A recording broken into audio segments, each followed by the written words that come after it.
Tonight's Eye on America is a hard news look at the hunt for suspects in the attack on America. It turns out now that beyond the Saudi Arabian Osama bin Laden himself, in many cases, the terror trail leads to Saudi Arabians, as CBS's Vince Gonzalez reports. Since the September 11th terrorist attacks, nearly 700 individuals have been arrested or detained. But U.S. Attorney General John Ashcroft says the search is far from over. Well, we have a couple hundred people, close to a couple hundred, that we have on a watch list that we are still seeking to find. New details have emerged about the people who may be on that list, many of them citizens of Saudi Arabia, America's ally.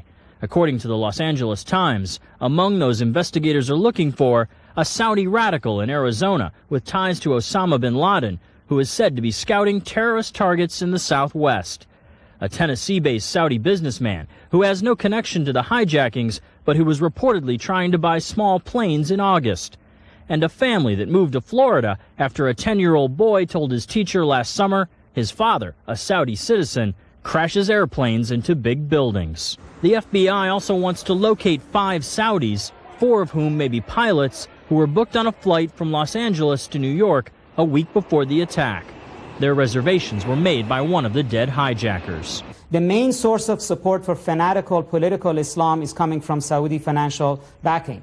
Professor Vali Nasser says the Saudi government has appeased Islamic extremists by funding and promoting a radical form of Islam that sees the U.S. as an enemy. They have been playing with cobras in a snake pit and hoping that they will be able to retain control of it. They've lost control of it. An unknown number of Saudi citizens have already been detained, including a man found videotaping a federal building in Detroit and a Saudi Airlines employee in Las Vegas who was allegedly recruiting Muslim youth to go to Afghanistan and fight for the Taliban.